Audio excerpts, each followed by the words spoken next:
ਸਤਿ ਸ਼੍ਰੀ ਅਕਾਲ। ਤੁਸੀਂ ਦੇਖ ਰਹੇ ਹੋ ਵਿਜ਼ਨ ਪੰਜਾਬ ਟੀਵੀ। ਮੈਂ ਹਾਂ ਮੋਹਿਤ ਰੂਬਲ। ਪ੍ਰੋਗਰਾਮ ਇਲੈਕਸ਼ਨ ਆਰ ਦੇ ਵਿੱਚ ਇੱਕ ਵਾਰ ਫੇਰ ਤੁਹਾਡਾ ਸਾਰਿਆਂ ਦਾ ਸਵਾਗਤ ਹੈ। ਦੋਸਤੋ, ਪੰਜਾਬ 'ਚ ਇਲੈਕਸ਼ਨ ਹੋ ਚੁੱਕੇ ਨੇ, ਨਵੇਂ ਮੁੱਖ ਮੰਤਰੀ ਸਾਹਿਬ ਆ ਚੁੱਕੇ ਨੇ, ਸਹੁੰ ਚੁੱਕੀ ਜਾ ਚੁੱਕੀ ਹੈ ਤੇ ਤਿਆਰੀਆਂ ਪੂਰੀਆਂ ਹੋ ਚੁੱਕੀਆਂ ਨੇ, ਹੈ ਨਾ, ਨਵੇਂ ਕਾਰਜਕਾਰ ਨੂੰ ਸੰਭਾਲਣ ਦੀਆਂ। ਪਰ ਸੇਮ ਟਾਈਮ ਤੇ ਵਿਰੋਧੀ ਧਿਰ ਵੀ ਇਸ ਟਾਈਮ ਲੱਗਦਾ ਪੂਰਾ ਐਕਟਿਵ ਲੱਗ ਰਿਹਾ ਤੇ ਕਾਫੀ ਸਾਰੀਆਂ ਨਵੀਆਂ ਚੀਜ਼ਾਂ ਤੇ ਘੇਰਿਆ ਜਾ ਰਿਹਾ। ਹਰੇ ਤਾਂ ਨਵੀਂ ਵਿਆਹੀ ਕਹਿੰਦੇ ਵੋਟੀ ਦੀਆਂ ਜਿਹੜੀ ਮਹਿੰਦੀ ਵੀ ਨਹੀਂ ਲੱਥੀ ਤੇ ਉਸ ਨੂੰ ਕੰਮ ਵੀ ਲਾਤਾ ਜਾ ਰਿਹਾ, ਪਰ ਕੰਮ ਵੀ ਉਹਨਾਂ ਨੇ ਕਰਨਾ ਹੈ। ਪਰ ਐਲੀਗੇਸ਼ਨਸ ਵੀ ਨਾਲੋਂ ਨਾਲ ਹੀ ਸ਼ੁਰੂ ਹੋ ਗਏ ਨੇ। ਸੋ ਐਲੀਗੇਸ਼ਨਸ ਕਿਹੜੇ ਨੇ ਤੇ ਕਿਵੇਂ ਉਹਨਾਂ ਨੂੰ ਟੈਕਲ ਕੀਤਾ ਜਾਵੇਗਾ, ਉਹਦੇ ਬਾਰੇ ਅਸੀਂ ਵਿਚਾਰ ਚਰਚਾ ਕਰਾਂਗੇ। ਤੇ ਸਾਡੇ ਨਾਲ ਅੱਜ ਕਾਂਗਰਸ ਪਾਰਟੀ ਤੋਂ ਸਾਡੇ ਨਾਲ ਜੁੜੇ ਨੇ ਅਭਿਨਵ ਕੋਹਲੀ ਜੀ।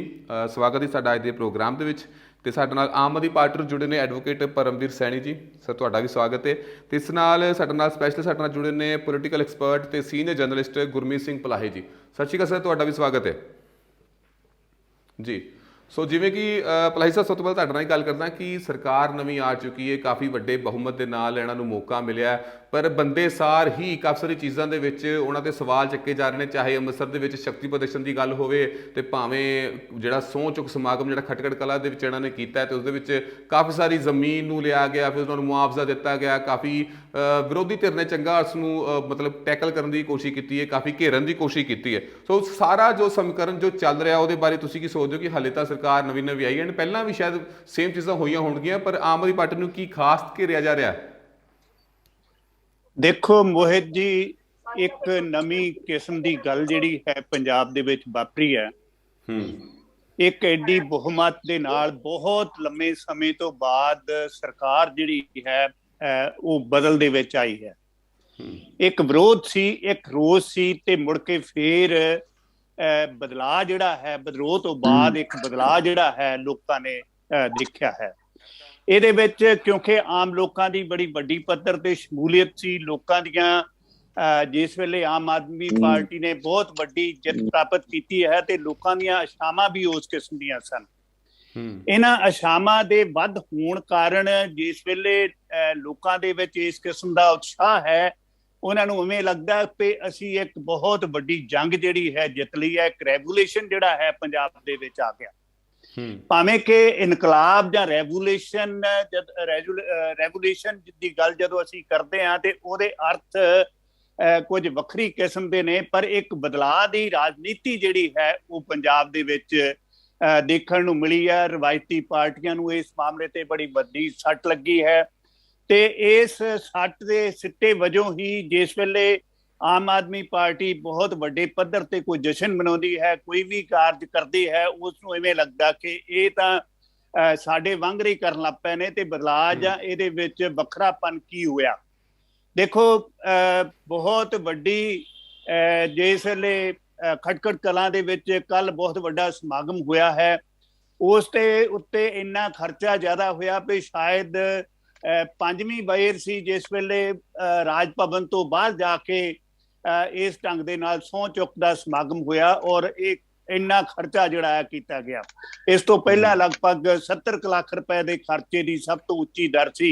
ਮਹਿੰਗਾਈ ਵੀ ਵੱਧ ਗਈ, ਪਰ ਸਵਾਲ ਇਹ ਪੈਦਾ ਹੁੰਦਾ ਵੀ ਜਿਸ ਵੇਲੇ ਅਸੀਂ ਰੈਵੋਲੂਸ਼ਨ ਦੀ ਗੱਲ ਕਰਦੇ ਹਾਂ, ਭਗਤ ਸਿੰਘ ਦੀ ਸੋਚ ਦੀ ਗੱਲ ਕਰਦੇ ਹਾਂ, ਗਰੀਬ ਲੋਕਾਂ ਦੀ ਗੱਲ ਕਰਦੇ ਹਾਂ, ਲੋਕਾਂ ਦੇ ਮਨਾਂ ਦੇ ਵਿੱਚ ਇਹ ਸਵਾਲ ਉੱਠਦੇ ਨੇ ਕਿ ਇਸ ਕਿਸਮ ਦੀ ਦਿਖਾਵੇ ਦੀ ਗੱਲ ਜਾਂ ਇਸ ਕਿਸਮ ਦਾ ਜਿਹੜਾ ਆਪਣਾ ਆਪ ਦਿਖਾਉਣ ਵਾਲਾ ਕਾਰਜ ਹੈ ਉਹ ਲੋਕ ਉਹਨੂੰ ਕਿਸ ਢੰਗ ਦੇ ਨਾਲ ਲੈਂਦੇ ਨੇ, ਕਿਉਂਕਿ ਆਮ ਤੌਰ ਤੇ ਇਹੀ ਕਹਿਣ ਵਾਲੀ ਗੱਲ ਹੈ। ਔਰ ਇਹ ਕਾਂਗਰਸ ਤੇ ਦੂਜੀਆਂ ਪਾਰਟੀਆਂ ਨੇ ਹੁਣੇ ਇਸ ਮਾਮਲੇ ਨੂੰ ਵੱਡੀ ਪੱਧਰ ਤੇ ਲੈਣਾ ਸ਼ੁਰੂ ਕਰ ਦਿੱਤਾ। ਭਾਵੇਂ ਕਿ ਦੇਖੋ ਸਰਕਾਰ ਨੇ ਪਹਿਲੇ ਦਿਨ ਤੋਂ ਹੀ ਕੰਮ ਕਰਨਾ ਸ਼ੁਰੂ ਕਰ ਦਿੱਤਾ। ਇਸ ਕਿਸਮ ਦੀ ਗੱਲ ਸਾਹਮਣੇ ਆ ਰਹੀ ਵੀ ਅੱਜ ਉਹਨਾਂ ਨੇ ਭ੍ਰਿਸ਼ਟਾਚਾਰ ਦੇ ਮਾਮਲੇ ਦੇ ਉੱਤੇ ਬਹੁਤ ਵੱਡਾ ਕਦਮ ਚੁੱਕਿਆ ਔਰ ਇੱਕ ਫੋਨ ਨੰਬਰ 23 ਮਾਰਚ ਨੂੰ ਜਾਰੀ ਕਰਨ ਦਾ ਐਲਾਨ ਵੀ ਉਹਨਾਂ ਨੇ ਕਰ ਦਿੱਤਾ। ਇਹ ਸਾਰਾ ਕੁਝ ਜਦੋਂ ਵਾਪਰ ਰਿਹਾ, ਉਸ ਵੇਲੇ ਪੰਜਾਬ ਦੇ ਲੋਕ ਇੱਕ ਨਵੀਂ ਚੇਂਜ ਦੇਖਣ ਦੀ ਤਾਂਘ ਦੇ ਵਿੱਚ ਨੇ। ਤਾਂਘ ਇਸ ਕਿਸਮ ਦੀ ਵੀ ਮਨ ਵਿੱਚ ਉਹਨਾਂ ਦੇ ਹੈ ਕਿ ਇੱਕ ਨਵੀਂ ਸਰਕਾਰ ਬਣੀ ਹੈ, ਪੁਰਾਣਾ ਜਿਹੜਾ ਸਾਰਾ ਕੁਝ ਤੰਤਰ ਹੈ ਉਸ ਨੂੰ ਅਸੀਂ ਖਤਮ ਕਰਕੇ ਨਵੀਂ ਚੀਜ਼ ਜਿਹੜੀ ਹੈ ਸਾਹਮਣੇ ਲੈ ਕੇ ਆਉਣੀ ਹੈ। ਪਰ ਇਹ ਇੰਨੀ ਸੌਖੀ ਗੱਲ ਹੈ ਕਿ ਬੜੀ ਛੇਤੀ ਇਹ ਸਾਰਾ ਕੁਝ ਵਾਪਰਨ ਵਾਲਾ ਹੈ।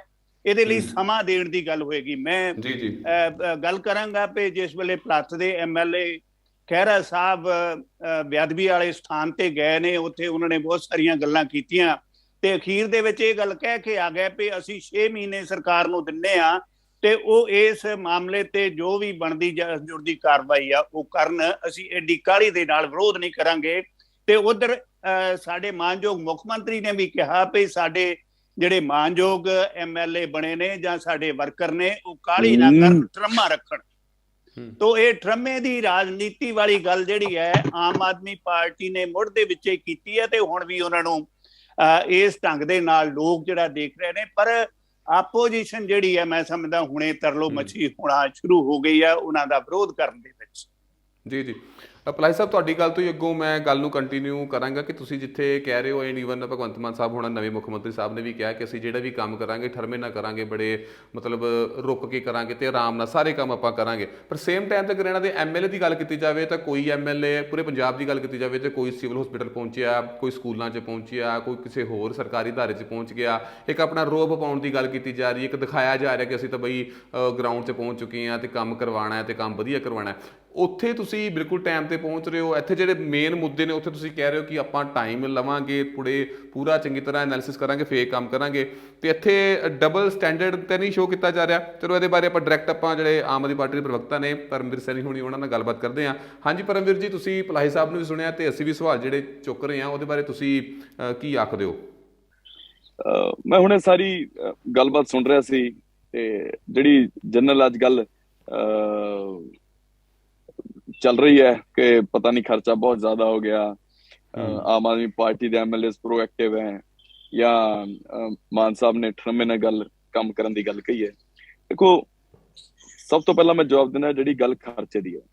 ਅਸੀਂ ਆਪਣੀ ਕੈਂਪੇਨ ਦੌਰਾਨ ਰਿਪੀਟਡਲੀ ਇਹ ਕਿਹਾ ਸੀ ਕਿ ਸਾਡੀ ਜਿਹੜੀ ਸਰਕਾਰ ਚੱਲੂਗੀ ਉਹ ਸ਼ਹੀਦਾਂ ਦੇ ਸੁਪਨੇ ਵਾਲੀ ਸਰਕਾਰ ਹੋਊਗੀ। ਜੋ ਆਈਡੀਆ ਆਫ ਗਵਰਨੈਂਸ ਜਾਂ ਜੋ ਆਈਡੀਆ ਆਫ ਨੇਸ਼ਨ ਕਿ ਭਾਰਤ ਦੇਸ਼ ਕਿੱਦਾਂ ਦਾ ਹੋਊਗਾ, ਉਹ ਸ਼ਹੀਦ ਭਗਤ ਸਿੰਘ ਦੇ ਸੁਪਨਿਆਂ ਦਾ ਹੋਊਗਾ, ਉਹ ਡਾਕਟਰ ਅੰਬੇਦਕਰ ਸਾਹਿਬ ਦੇ ਸੁਪਨਿਆਂ ਦਾ ਹੋਊਗਾ। ਉਸੇ ਵਜ ਅਸੀਂ ਕਿਹਾ ਸੀ ਕਿ ਜਿਹੜੀ ਅਸੀਂ ਉਹਨਾਂ ਤੋਂ ਇੰਸਪੀਰੇਸ਼ਨ ਲੈਣੀ ਹੈ, ਸਾਰੇ ਸਰਕਾਰੀ ਦਫ਼ਤਰਾਂ 'ਚ ਕਿਸੇ ਸਿਟਿੰਗ ਬੰਦੇ ਦੀ ਬਜਾਏ ਉਹਨਾਂ ਦੀਆਂ ਫੋਟੋਆਂ ਹੋਣਗੀਆਂ, ਤਾਂ ਅਸੀਂ ਉਹਨਾਂ ਤੋਂ ਇੰਸਪੀਰੇਸ਼ਨ ਲੈਣੀ ਹੈ। ਤਾਂ ਕੱਲ ਖਟਕੜ ਕਲਾਂ ਦੇ ਵਿੱਚ ਜੋ ਅਸੀਂ ਉੱਥੇ ਸਹੁੰ ਚੁੱਕ ਸਮਾਗਮ ਰੱਖਿਆ, ਉਹ ਗੱਲ ਕੀਤੀ। ਉਹ ਗੱਲ ਸੀ ਕਿ ਅਸੀਂ ਸੇ ਲੈ ਕੇ ਜਿਹੜਾ ਸ਼ਹੀਦਾਂ ਦਾ ਪਿੰਡ ਹੈ ਉਹਨਾਂ ਦੇ ਚਰਨਾਂ ਨੂੰ ਮੱਥਾ ਟੇਕ ਕੇ ਸ਼ੁਰੂ ਕਰਨਾ ਚਾਹੁੰਦੇ ਸੀ। ਠੀਕ ਹੈ, ਉਹ ਬਹੁਤ ਵੱਡਾ ਕੱਟ ਸੀ, ਉਹਦੀ ਲੋੜ ਸੀ, ਕਿਉਂਕਿ ਉਹ ਡੈਮੋਕ੍ਰੇਸੀ ਕੀ ਜਿੱਥੇ ਲੋਕ ਨਾ ਹੋਣ, ਜਿੱਥੇ ਇਨਵੋਲਵਮੈਂਟ ਨਾ ਹੋਵੇ। ਤਾਂ ਉਹ ਸਾਡੀ ਕਾਲ ਸੀ ਕਿ ਇਹ ਪੰਜਾਬ ਦੇ ਮੁੱਖ ਮੰਤਰੀ ਬਣੇ ਨੇ ਤਾਂ ਪੰਜਾਬ ਦੇ ਲੋਕ ਵੀ ਨਾਲ ਮੁੱਖ ਮੰਤਰੀ ਬਣੇ ਨੇ। ਹੁਣ ਤੋਂ ਪਹਿਲਾਂ ਕੀ ਹੁੰਦਾ ਸੀ ਕਿ ਗਿਣ ਕੇ 2 ਪਰਿਵਾਰ ਸੀ, ਉਹਨਾਂ ਦੇ ਮੁੱਖ ਮੰਤਰੀ ਬਣਦੇ ਸੀ। ਕਦੇ ਕਿਸੇ ਸਟੇਡੀਅਮ 'ਚ ਸਹੁੰ ਚੱਕ ਲਈ ਇਕੱਠ ਕਰਕੇ ਆਪਣੇ ਆਪਣੇ ਬੰਦੇ, ਬਈ ਜੇ ਅਕਾਲੀ ਦਲ ਦੀ ਸਰਕਾਰ ਬਣੀ ਆ ਭਾਜਪਾ ਦੀ ਤਾਂ ਉਹਨਾਂ ਦੇ ਆਪਣੇ ਬੰਦੇ ਇਨਵਾਈਟਡ ਹੁੰਦੇ ਸੀ, ਸਹੁੰ ਚੱਕ ਲੈਂਦੇ ਸੀ। ਕਾਂਗਰਸ ਦੀ ਸਰਕਾਰ ਬਣੀ ਆ ਤਾਂ ਕੈਪਟਨ ਸਾਹਿਬ ਜਿਹਨੂੰ ਚਾਹੁੰਦੇ ਸੀ ਇਨਵਾਈਟ ਕਰਨਾ, ਉਹ ਰਲਦੇ ਸੀ, ਸਹੁੰ ਚੱਕ ਲੈਂਦੇ ਸੀ। ਪਰ ਇੱਕ ਕਾਲ ਦਿੱਤੀ ਗਈ ਸੀ ਪੰਜਾਬ ਨੂੰ। ਮਾਨ ਸਾਹਿਬ ਨੇ ਕਿਹਾ ਕਿ ਇਕੱਲਾ ਮੈਂ ਸਹੁੰ ਨਹੀਂ ਚੱਕ ਰਿਹਾ, ਹਰ ਪੰਜਾਬੀ ਮੁੱਖ ਮੰਤਰੀ ਬਣਨ ਜਾ ਰਿਹਾ, ਉਹ ਸਹੁੰ ਚੱਕ ਰਿਹਾ। ਤਾਂ ਕਾਲ ਸੀ, ਤਾਂ ਸੁਭਾਵਿਕ ਸੀ ਉੱਥੇ ਸਰਕਾਰ ਨੂੰ ਪ੍ਰਬੰਧ ਉਹ ਕਰਨੇ ਸੀ। ਤਾਂ ਜਿਨ੍ਹਾਂ ਲੋਕਾਂ ਨੇ ਹਜ਼ਾਰਾਂ ਕਰੋੜਾਂ ਦੀਆਂ ਠੱਗੀਆਂ ਮਾਰੀਆਂ, ਜਿਨ੍ਹਾਂ ਨੇ ਲੁੱਟ ਖਸੁੱਟ ਕੀਤੀ ਆ, ਉਹਨਾਂ ਦਾ ਲੋਕਲ ਸਟੈਂਡ ਆਈ ਬਣਦਾ ਇਹੋ ਜਿਹੀ ਗੱਲ ਤੇ ਆ ਕੇ ਬੈਠਣ। ਉਹ ਚੈਲੰਜ ਇਸ ਗੱਲ ਨੂੰ ਕਰ ਰਹੇ ਨੇ, ਪਰ ਉਹਨਾਂ ਦਾ ਆਪਸੀ ਲੋਕ ਸਟੈਂਡ ਆਈ ਕੀ ਆ, 2.25 ਕਰੋੜ ਦੇ ਖਰਚੇ ਨੂੰ ਉਹ ਰੌਲਾ ਪਾ ਰਹੇ ਨੇ। ਸੋ ਇਹ ਬਿਲਕੁਲ ਜਿਹੜੀ ਫਾਲਸ ਹਿਊ ਐਂਡ ਕਰਾਈ ਹੈ ਇਹਨਾਂ ਲੋਕਾਂ ਦੀ, ਤਿਲਮਿਲਾਹਟ ਹੈ, ਇਹਨਾਂ ਦੀ ਤਕਲੀਫ ਹੈ ਕਿ ਇਹ ਜਿਹੜੀ ਚੀਜ਼ਾਂ ਕਦੇ ਵੀ ਨਹੀਂ ਹੋਈਆਂ ਨਵੇਂ ਸਿਰੇ ਤੋਂ ਕਿਉਂ ਹੋ ਰਹੇ ਨੇ, ਕਿਉਂਕਿ ਲੋਕ ਇਸ ਗੱਲ ਨੂੰ ਪਸੰਦ ਕਰ ਰਹੇ। ਤੁਸੀਂ ਇਹ ਜਿਹੜਾ ਮੁੱਦਾ ਬਣਾਇਆ ਜਾ ਰਿਹਾ, ਇਹ ਲੋਕਾਂ ਦੀ ਜ਼ੁਬਾਨ ਦਾ ਮੁੱਦਾ ਨਹੀਂ ਹੈ। ਇਹ ਜਿਹੜੇ ਲੋਕ ਹਜ਼ਮ ਨਹੀਂ ਕਰ ਪਾ ਰਹੇ, ਜਿਨ੍ਹਾਂ ਲੋਕਾਂ ਨੂੰ ਲੱਗਦਾ ਵੀ ਸਾਡੇ ਹੱਥੋਂ ਸਾਰਾ ਕੁਝ ਹੀ ਖੁੱਸ ਗਿਆ, ਇਹ ਉਹਨਾਂ ਦਾ ਮੁੱਦਾ ਹੈ। ਜੇ ਤੁਸੀਂ ਆਮ ਕਿਸੇ ਬੰਦੇ ਨੂੰ ਪੁੱਛੋਗੇ ਤਾਂ ਬੜਾ ਖੁਸ਼ ਹੈ ਕਿ ਹਾਂ ਯਾਰ, ਸ਼ਹੀਦ ਭਗਤ ਸਿੰਘ ਜਿਹੜਾ ਹਜੇ ਤੱਕ ਕਿਤਾਬਾਂ ਫੋਟੋਆਂ 'ਚ ਹੀ ਰਹਿ ਗਿਆ ਸੀ, ਕਿਸੇ CM ਨੇ ਜਾ ਕੇ ਪਹਿਲੀ ਵਾਰੀ ਉਹਦੇ ਚਰਨਾਂ ਨੂੰ ਮੱਥਾ ਟੇਕ ਕੇ ਫੇਰ ਸਹੁੰ ਚੱਕੀ ਹੈ। ਇਹ ਕਦੇ ਹੋਇਆ ਪੰਜਾਬ ਦੇ ਇਤਿਹਾਸ? ਆਪਾਂ ਉਹਦੀ ਪੋਜ਼ਿਟਿਵ ਪਰਸਪੈਕਟਿਵ ਨੂੰ ਵਿਚਾਰਿਆ। ਸ਼ਹੀਦ ਭਗਤ ਸਿੰਘ ਹੁਣਾਂ ਦੇ ਪਹਿਲਾਂ ਉਹਨਾਂ ਨੇ ਚਰਨੀ ਮੱਥਾ ਟੇਕਿਆ, ਫੇਰ ਕਿਹਾ ਵੀ ਹੁਣ ਯਸ ਮੇਰੇ ਤੇ ਆਸ਼ੀਰਵਾਦ ਹੈ, ਹੁਣ ਮੈਂ ਮੱਥਾ ਟੇਕੂੰਗਾ, ਹੁਣ ਮੈਂ ਜਾ ਕੇ ਸਹੁੰ ਚੱਕੂੰਗਾ ਗਵਰਨਰ ਸਾਹਿਬ ਤੋਂ। ਸੋ ਇਹ ਪਰਸਪੈਕਟਿਵ ਸੀ ਸਾਡਾ। ਅਸੀਂ ਉਹਨਾਂ ਦਾ ਡਰ ਸ਼ਹੀਦਾਂ ਦਾ ਆਪਣੇ ਸਿਰ ਤੇ ਰੱਖਣਾ ਚਾਹੁੰਦੇ ਹਾਂ। ਦੂਜੀ ਗੱਲ ਜਿਹੜੀ ਕਹਿ ਰਹੇ ਹੋ ਵੀ MLA ਪ੍ਰੋਐਕਟਿਵ ਹੈ, ਦੇਖੋ ਸਾਡੀ ਗਵਰਨਮੈਂਟ, ਸਾਡੀ ਗਵਰਨੈਂਸ ਜਿਹੜੀ ਹੋਊਗੀ, ਜਿਹੜੀ ਹੁਣ ਤੱਕ ਸੈਟਿੰਗ ਚੱਲ ਰਹੀ ਸੀ ਨਾ 25-75 ਦੀ ਪੰਜਾਬ 'ਚ, ਜਿਹੜੀ ਹੁਣ ਤੱਕ ਉਹ ਚਿੰਦੀ ਚੋਰੀਆਂ ਵਾਲੀ MLA ਸਾਹਿਬਾਨਾਂ ਵੱਲੋਂ ਕਿਸੇ ਵੀ ਪਾਰਟੀ ਦੇ ਸੀ, ਉਹ ਸੈਟਿੰਗ ਚੱਲ ਰਹੀ ਸੀ ਥੱਲੜੇ ਲੈਵਲ ਤੇ, ਵੀ ਕਰੀ ਜੋ ਮਰਜ਼ੀ ਚਾਹੋ, ਮੈਨੂੰ ਮੇਰਾ ਹਿੱਸਾ ਹਫਤੇ ਦਾ, ਦਿਹਾੜੀ ਦਾ ਜਾਂ ਮਹੀਨੇ ਦਾ ਪਹੁੰਚਣਾ ਚਾਹੀਦਾ, ਉਹ ਨਾ ਬਰਦਾਸ਼ਤ ਹੋਊਗੀ ਨਾ ਕਰਨ ਦੇਵਾਂਗੇ। ਤੇ ਜਿਨ੍ਹਾਂ ਨੂੰ ਆਦਤ ਹੈ, ਅਫਸਰਾਂ ਨੂੰ, ਕਿਸੇ ਠੇਕੇਦਾਰਾਂ ਨੂੰ, ਜਾਂ ਜਿਹੜੇ ਆਪ ਮੁਹਾਰੇ ਗੁੰਡਾ ਟੈਕਸ ਵਾਲੇ ਬੰਦੇ ਆ, ਜਿਨ੍ਹਾਂ ਨੂੰ ਆਦਤਾਂ ਨੇ ਇਹ ਲੋਕਾਂ ਤੋਂ ਰੁਪਈਆ ਇਕੱਠਾ ਕਰਨ ਦੀ, ਬਿਜ਼ਨਸਮੈਨਾਂ ਤੋਂ ਰੁਪਈਆ ਇਕੱਠਾ ਕਰਨ ਦੀ, ਜਾਂ ਹੋਰ ਵੀ ਕਿਸ ਤਰ੍ਹਾਂ ਦਾ ਕੰਮ ਕਰਨ ਦੀ, ਮੈਂ ਜ਼ਿੰਮੇਵਾਰੀ ਨਾਲ ਪਾਰਟੀ ਦਾ ਇੱਕ ਛੋਟਾ ਜਿਹਾ ਵਲੰਟੀਅਰ ਹੋਣ ਦੇ ਨਾਤੇ ਮੈਂ ਤੁਹਾਡੇ ਚੈਨਲ ਤੇ ਬੈਠ ਕੇ ਇੱਕ ਗੱਲ ਕਹਿਣੀ ਚਾਹੁੰਦਾ ਵੀ ਜਿਹੜੀਆਂ ਆਪਣੀਆਂ ਇਹ ਆਦਤਾਂ ਨੇ ਚੋਰੀ ਕਰਨ ਦੀਆਂ, ਠੱਗੀ ਕਰਨ ਦੀਆਂ, ਗੁੰਡਾ ਟੈਕਸ ਦੀਆਂ, ਰਿਸ਼ਵਤ ਲੈਣ ਦੀਆਂ, ਛੱਡ ਦੇਣ। ਨਹੀਂ ਤਾਂ ਜਿੱਥੇ ਜਿੱਥੇ ਬੈਠੇ ਹੋ ਕੁਰਸੀ ਛੱਡਣੀ ਪਊਗੀ ਜਾਂ ਪੰਜਾਬ ਛੱਡਣਾ ਪਊਗਾ, ਕਿਉਂਕਿ ਪੰਜਾਬ ਲੋਕਾਂ ਦਾ ਹੈ, ਸਰਕਾਰ ਲੋਕਾਂ ਦੀ ਹੈ, ਲੋਕਾਂ ਦੇ ਹਿੱਤ 'ਚ ਕੰਮ ਕਰੂਗੀ। ਜੀ ਜੀ, ਸੋ ਕਾਂਗਰਸ ਦੇ ਪ੍ਰਵਕਤਾ ਵੀ ਸਾਡੇ ਨਾਲ ਜੁੜੇ ਹੋਏ ਨੇ, ਅਭਿਨਵ ਕੋਹਲੀ, ਉਹਨਾਂ ਦੇ ਵੀ ਜਾਣਨ ਦੀ ਕੋਸ਼ਿਸ਼ ਕਰਦੇ ਆ ਕਿ ਉਹਨਾਂ ਦੀ ਕੀ ਸੋਚਣੀ ਹੈ ਇਸ ਪੂਰੀ ਗੱਲਬਾਤ ਬਾਰੇ, ਕਿਉਂਕਿ ਓਬਵੀਅਸਲੀ ਉਹ ਹੁਣ ਵਿਰੋਧੀ ਧਿਰ ਦੇ ਵਿੱਚ ਨੇ ਤੇ ਵਿਰੋਧੀ ਧਿਰ ਵੀ ਜਿਹੜਾ ਹੈ, ਜਿਹੜੀ ਓਪੋਜੀਸ਼ਨ ਪਾਰਟੀ, ਉਸ ਨੂੰ ਵੀ ਚੰਗਾ ਸਟੈਂਡ ਤੇ ਹਰ ਗੱਲ ਤੇ ਘੇਰਨਾ ਹੀ ਪਵੇਗਾ, ਕਿਉਂਕਿ ਇਹੀ ਡੈਮੋਕ੍ਰੇਸੀ ਦਾ ਹਿੱਸਾ ਹੈ। ਹਾਂਜੀ ਅਭਿਨਵ ਕੋਹਲੀ ਜੀ, ਤੁਸੀਂ ਕੀ ਕਹਿੰਦੇ ਹੋ ਪੂਰੇ ਮਸਲੇ ਬਾਰੇ?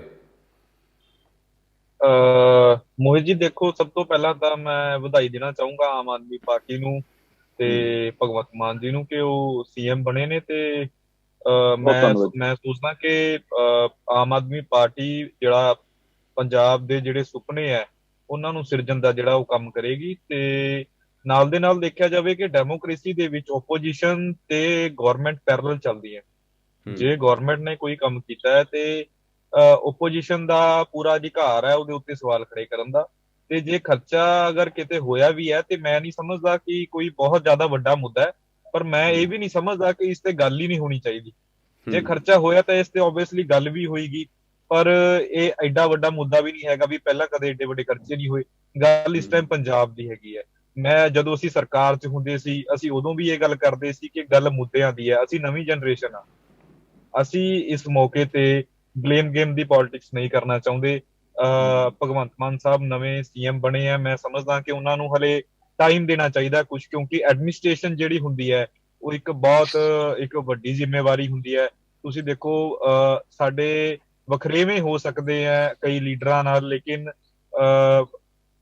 ਪੰਜਾਬ ਦਾ 5 ਵਾਰੀ ਸੀਐਮ ਹੋਣਾ ਜਾਂ 2 ਵਾਰੀ ਸੀਐਮ ਹੋਣਾ ਬਹੁਤ ਇੱਕ ਵੱਡੀ ਗੱਲ ਹੁੰਦੀ ਹੈ ਪੰਜਾਬ ਨੂੰ ਲੀਡ ਕਰਨਾ। ਸੋ ਆਈ ਥਿੰਕ ਕਿ ਭਗਵੰਤ ਮਾਨ ਸਾਹਿਬ ਨੂੰ ਹਲੇ ਟਾਈਮ ਦੇਣਾ ਚਾਹੀਦਾ ਉਹਨਾਂ ਦੀ ਐਡਮਿਨਿਸਟ੍ਰੇਸ਼ਨ ਨੂੰ ਦੇਖਣ ਦਾ, ਉਹ ਕੀ ਫੈਸਲੇ ਲੈਂਦੇ ਆ, ਜਾਂ ਆਮ ਆਦਮੀ ਪਾਰਟੀ, ਕਿਉਂਕਿ ਰਿਜ਼ਲਟ ਤੋਂ ਬਾਅਦ ਜਿਵੇਂ ਦੇਖਣ ਨੂੰ ਕਈ ਥਾਵਾਂ ਤੇ ਮਿਲਿਆ ਕਿ ਬੜਾ ਹੀ, ਜਿਹਨੂੰ ਆਪਾਂ ਕਹਿ ਦਈਏ, ਇਨਐਪਰੋਪ੍ਰੀਏਟ ਜਿਹਾ ਬਿਹੇਵੀਅਰ ਐਮਐਲਏਜ਼ ਨੇ ਕਰਨਾ ਸ਼ੁਰੂ ਕਰ ਦਿੱਤਾ ਕਿ ਉਹ ਸਰਕਾਰੀ ਅਦਾਰਿਆਂ ਦੇ ਵਿੱਚ ਜਾ ਕੇ ਪਹੁੰਚ ਗਏ ਜਾਂ ਉਹਨਾਂ ਨੇ ਪੱਟਾਂ ਤੇ ਥਾਪੀਆਂ ਮਾਰੀਆਂ। ਮੈਂ ਸਮਝਦਾ ਖੁਸ਼ੀ ਦਾ ਇੱਕ ਇਜ਼ਹਾਰ ਠੀਕ ਹੈ, ਮੈਂਡੇਟ ਤੁਹਾਨੂੰ ਮਿਲਿਆ, ਲੇਕਿਨ ਸਰਕਾਰ ਨੂੰ ਚਲਾਉਣਾ ਜਾਂ ਸਰਕਾਰ ਨੂੰ ਰਨ ਕਰਨਾ, ਬਿਊਰੋਕ੍ਰੇਸੀ ਨੂੰ ਨਾਲ ਲੈ ਕੇ ਚੱਲਣਾ, ਪਾਲਿਸੀਜ਼ ਬਣਾਉਣੀਆਂ, ਇਹ ਬਹੁਤ ਵੱਡੇ ਪੰਜਾਬ ਦੇ ਇਸ਼ੂ ਆ। ਮੈਂ ਸਮਝਦਾ ਕਿ ਖਰਚਾ ਹੋ ਗਿਆ, ਨਹੀਂ ਹੋ ਗਿਆ, ਕੱਟ ਹੋ ਗਿਆ, ਆਪਾਂ ਭਗਤ ਸਿੰਘ ਜੀ ਦੀ ਥਾਂ ਤੇ ਜਾ ਕੇ ਉੱਥੇ ਸਹੁੰ ਚੱਕ ਲਈ, ਇਹ ਮੁੱਦੇ ਮੈਂ ਸਮਝਦਾ ਹੋ ਗਏ, ਇਹ ਬੀਤ ਗਏ। ਠੀਕ ਹੈ, ਆਮ ਆਦਮੀ ਪਾਰਟੀ ਨੂੰ ਬਹੁਤ ਵਧਾਈਆਂ, ਲੇਕਿਨ ਪੰਜਾਬ ਦੀ ਜਿਹੜੀ ਗੱਲ ਹੈ, ਹਲੇ ਬੇਅਦਬੀ ਕਾਂਡ ਹੋਲਡ ਤੇ ਪਿਆ ਹੈਗਾ, ਜਾਂ ਹੋਰ ਕਈ ਮਸਲੇ ਹੈ ਜਿਸ ਤੇ ਬਿਯੋਂਡ ਪਾਰਟੀ ਲਾਈਨ ਆਪਾਂ ਨੂੰ ਗੱਲ ਕਰਨੀ ਚਾਹੀਦੀ ਹੈ ਕਿ ਉਹਨਾਂ ਮੁੱਦਿਆਂ ਤੇ ਕਿ ਆਪਾਂ ਕਿਸੇ ਸਰਟਨ ਪਾਰਟੀ ਨੂੰ ਬਿਲੋਂਗ ਕਰਦੇ ਹਾਂ। ਨਹੀਂ, ਪੰਜਾਬ ਦੇ ਮੁੱਦੇ ਡਰੱਗਸ ਹੈ। ਹੁਣ ਇੱਕ ਕਬੱਡੀ ਪਲੇਅਰ ਦਾ ਕਤਲ ਹੋਇਆ ਰੀਸੈਂਟ, ਤੇ ਮੈਂ ਸਮਝਦਾ ਕਿ ਇਹੋ ਜਿਹੇ ਮੁੱਦੇ ਪੰਜਾਬ ਨੂੰ ਇਹੋ ਜਿਹੀ ਦਲਦਲ ਚੋਂ, ਗੈਂਗਸਟਰਸ ਦੀ, ਡਰੱਗਸ ਦੀ, ਕਰਪਸ਼ਨ ਦੀ, ਈਵਨ ਕੈਪੀਟਲਿਜ਼ਮ ਦੀ, ਇਹ ਸਾਰੀ ਜਿਹੜੀ ਦਲਦਲ ਆ, ਇਸ ਤੋਂ ਬਾਹਰ ਮੈਂ ਸਮਝਦਾ ਕਿ ਭਗਵੰਤ ਮਾਨ ਨੂੰ ਕੱਢਣ ਦਾ ਟਾਈਮ ਜਿਹੜਾ ਦੇਣਾ ਚਾਹੀਦਾ ਜੀ। ਬਾਕੀ ਲਾਅ ਐਂਡ ਆਰਡਰ ਦੀ ਗੱਲ ਕੀਤੀ ਜਾਵੇ ਤਾਂ ਪਿਛਲੇ ਕਾਫੀ ਲੰਮੇ ਸਮੇਂ ਤੋਂ ਪੰਜਾਬ ਦੇ ਵਿੱਚ ਲਾਅ ਐਂਡ ਆਰਡਰ ਵਾਕਈ ਹੀ ਕਾਫੀ ਖਰਾਬ ਚੱਲਦਾ, ਜਿਸ ਕਰਕੇ ਕਾਫੀ ਸਾਰੀ ਘਟਨਾਵਾਂ ਅਸੀਂ ਦੇਖੀਆਂ, ਸੁਣੀਆਂ, ਤੇ ਕਾਫੀ ਮੰਦਭਾਗੀ ਘਟਨਾਵਾਂ ਸਾਡੇ ਪੰਜਾਬ 'ਚ ਹੋਈਆਂ ਵੀ ਨੇ ਤੇ ਹਜੇ ਵੀ ਹੋ ਰਹੀਆਂ ਨੇ। ਤੇ ਉਮੀਦ ਇਹੀ ਹੈ ਕਿ ਪੰਜਾਬ ਦੇ ਵਿੱਚ ਮਾਹੌਲ ਜਿਹੜੇ ਬਿਲਕੁਲ ਵਧੀਆ ਕੀਤੇ ਜਾਣਗੇ। ਪਰ ਬਾਰ-ਬਾਰ ਜਿਵੇਂ ਪਰਮਵੀਰ ਜੀ ਵੱਲੋਂ ਗੱਲ ਕੀਤੀ ਗਈ ਕਿ ਹਾਂ ਵੀ ਅਸੀਂ ਭਗਤ ਸਿੰਘ ਹੁਣਾਂ ਦੀ ਜ਼ਮੀਨ ਤੇ ਜਾ ਕੇ, ਉੱਥੇ ਜਾ ਕੇ ਉਹਨਾਂ ਦੀ ਤਸਵੀਰ ਅੱਗੇ ਝੁਕ ਕੇ ਫੇਰ ਸਹੁੰ ਚੁੱਕੀ ਹੈ। ਹੁਣ ਫਿਰ ਗੱਲ ਆ ਗਈ ਤਸਵੀਰ ਦੀ, ਕਿਉਂਕਿ ਤਸਵੀਰ ਦੇ ਉੱਪਰ ਹੁਣ ਇੱਕ ਵੱਖਰਾ ਵੱਡਾ ਮੁੱਦਾ ਬਣ ਚੁੱਕਿਆ ਕਿ ਜਿਵੇਂ ਭਗਵੰਤ ਮਾਨ ਸਾਹਿਬ ਉਹਨਾਂ ਨੇ ਕਿਹਾ ਕਿ ਹਾਂ ਵੀ ਅਸੀਂ ਕਿਸੇ ਵੀ ਸਰਕਾਰੀ ਦਫ਼ਤਰ ਦੇ ਵਿੱਚ ਮੁੱਖ ਮੰਤਰੀ ਦੀ ਫੋਟੋ ਨਹੀਂ ਹੋਏਗੀ, ਉੱਥੇ ਫੋਟੋ ਹੋਏਗੀ ਭਗਤ ਸਿੰਘ ਹੁਣਾਂ ਦੀ ਤੇ ਡਾਕਟਰ ਭੀਮ ਰਾਓ ਅੰਬੇਦਕਰ ਜੀ ਦੀ। ਪਰ ਇੱਥੇ ਗੱਲ ਆ ਗਈ ਕਿ ਜਿਹੜੀ ਮੁੱਖ ਮੰਤਰੀ ਹੁਣਾਂ ਦੀ ਆਪਣੀ ਚੇਅਰ ਹੈ, ਉਹਦੇ ਪਿੱਛੇ ਪਹਿਲਾਂ ਫੋਟੋ ਹੋਇਆ ਕਰਦੀ ਸੀ ਮਹਾਰਾਜਾ ਰਣਜੀਤ ਸਿੰਘ ਹੁਣਾਂ ਦੀ, ਜੋ ਕਿ ਹੁਣ ਉਸ ਨੂੰ ਚੇਂਜ ਕੀਤਾ ਗਿਆ। ਤੇ ਇੱਕ ਆਪਣੇ ਹੀ ਪੰਜਾਬ ਦੇ ਇਹੋ ਜਿਹੇ ਇੱਕ ਸ਼ਾਸਕ ਜਿਨ੍ਹਾਂ ਨੇ ਪੰਜਾਬ ਦੇ ਉੱਪਰ ਬਹੁਤ ਸੋਹਣਾ ਰਾਜ ਕੀਤਾ, ਤੇ ਉਹਨਾਂ ਦੇ ਰਾਜ ਨੂੰ ਅੱਜ ਵੀ ਯਾਦ ਕੀਤਾ ਜਾਂਦਾ ਹੈ। ਤੇ ਇਤਿਹਾਸ ਦੀ ਗੱਲ ਕੀਤੀ ਜਾਵੇ ਤਾਂ ਉੱਥੇ ਜਿਹੜੇ ਕੈਪਟਨ ਸਾਹਿਬ ਸੀਗੇ ਉਹਨਾਂ ਦੇ ਪਿੱਛੇ ਵੀ ਸੇਮ ਤਸਵੀਰ ਸੀ, ਬਾਦਲ ਸਾਹਿਬ ਸੀਗੇ ਉਹਨਾਂ ਦੇ ਪਿੱਛੇ ਵੀ ਸੇਮ ਤਸਵੀਰ ਸੀ, ਚੰਨੀ ਸਾਹਿਬ ਬਾਰੇ ਵੀ ਸੇਮ ਤਸਵੀਰ ਸੀਗੀ। ਪਰ ਉਹਨਾਂ ਨੂੰ ਹਟਾ ਕੇ ਚਲੋ ਇਸ ਨੂੰ ਵੈਲਕਮ ਕਰਦੇ ਹਾਂ ਕਿ ਹਾਂ ਵੀ ਭਗਤ ਸਿੰਘ ਉਹਨਾਂ ਦੀ ਫੋਟੋ ਲਾਈਏ ਜਾਂ ਡਾਕਟਰ ਭੀਮ ਰਾਓ ਅੰਬੇਦਕਰ ਜੀ ਦੀ ਲਾਈਏ, ਪਰ ਮਹਾਰਾਜਾ ਰਣਜੀਤ ਸਿੰਘ ਉਹਨਾਂ ਦੀ ਫੋਟੋ ਤੇ ਵੀ ਕਾਫੀ ਸਾਰੀ ਪੋਲਿਟਿਕਸ ਜਾਂ ਫਿਰ ਕਾਫੀ ਸਾਰੇ ਲੋਕਾਂ ਦੇ ਸੈਂਟੀਮੈਂਟਸ ਜਿਹੜੇ ਹਰਟ ਹੋਏ ਨੇ, ਉਹਦੇ ਤੇ ਵੀ ਕਾਫੀ ਸਾਰਾ ਘੇਰਿਆ ਜਾ ਰਿਹਾ ਆਮ ਆਦਮੀ ਪਾਰਟੀ ਨੂੰ। ਪਲਾਹੀ ਸਾਹਿਬ, ਤੁਸੀਂ ਦੱਸੋ ਕਿ ਜਿਹੜਾ ਮੁੱਦਾ ਜਿਹੜਾ ਨਵਾਂ ਅੱਜ ਕੱਲ੍ਹ ਸੋਸ਼ਲ ਮੀਡੀਆ ਤੇ ਟ੍ਰੈਂਡ ਕਰ ਰਿਹਾ, ਕਿਉਂਕਿ ਪਾਵਰ 'ਚ ਹੁਣੇ ਨਵੀਂ ਆਈ ਹੈ ਸਰਕਾਰ, ਪਰ ਨਵੇਂ ਮੁੱਦੇ ਵੀ ਨਾਲ ਲੈ ਕੇ ਆਈ ਹੈ। ਇਹਨਾਂ ਮੁੱਦਿਆਂ ਦੇ ਉੱਪਰ ਭਾਵੇਂ ਓਪੋਜੀਸ਼ਨ ਜੀ ਤੁਹਾਡੇ ਤੋਂ ਪਹਿਲਾਂ ਮੈਂ ਪਲਾਹੀ ਸਾਹਿਬ ਤੋਂ ਥੋੜ੍ਹਾ ਜਿਹਾ ਮੈਂ ਪੁੱਛ ਲੈਣਾ। ਪਲਾਹੀ ਸਾਹਿਬ, ਤੁਸੀਂ ਕੁਝ ਕਹਿਣਾ ਚਾਹੁੰਦੇ ਹੋ ਕਿ ਕੀ ਮਾਹੌਲ ਹੈ ਤੇ ਕੀ ਸਿਚੁਏਸ਼ਨ ਕੀ ਹੈ?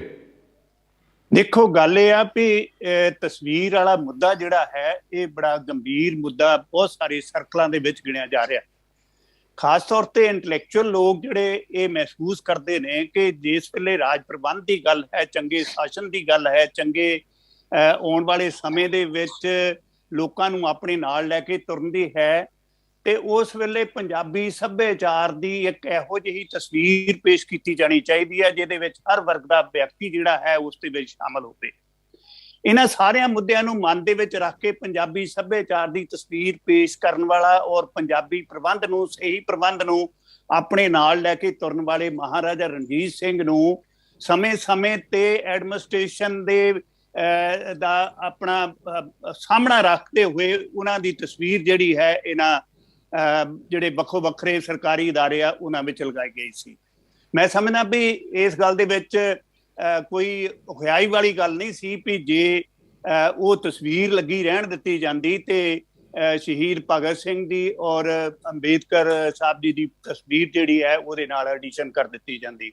ਇਹਦੇ ਨਾਲ ਕੁਝ ਹਲਕਿਆਂ ਦੇ ਵਿੱਚ ਬੜਾ ਅਜੀਬ ਕਿਸਮ ਦਾ ਜਿਹੜਾ ਮਾਹੌਲ ਹੈ ਦੇਖਣ ਨੂੰ ਮਿਲ ਰਿਹਾ, ਔਰ ਇਹ ਮਹਿਸੂਸ ਕੀਤਾ ਜਾਣ ਲੱਗ ਪਿਆ ਵੀ ਸ਼ਾਇਦ ਆਉਣ ਵਾਲੀ ਸਰਕਾਰ ਆਪਣੇ ਢੰਗ ਦੇ ਨਾਲ, ਆਪਣੀ ਸੋਚ ਦੇ ਨਾਲ ਕੰਮ ਕਰਨ ਜਾ ਰਹੀ ਹੈ।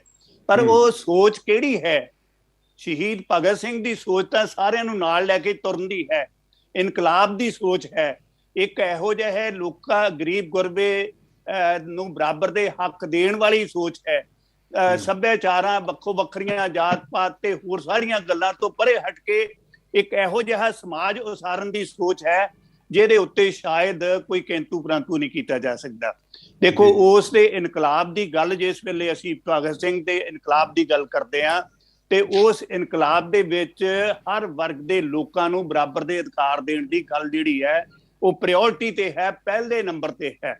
ਤੇ ਇਸੇ ਕਿਸਮ ਦੀ ਗੱਲ ਜਿਹੜੀ ਹੈ ਮਹਾਰਾਜਾ ਰਣਜੀਤ ਸਿੰਘ ਨੇ ਆਪਣੇ ਰਾਜ ਸਮੇਂ ਕੀਤੀ।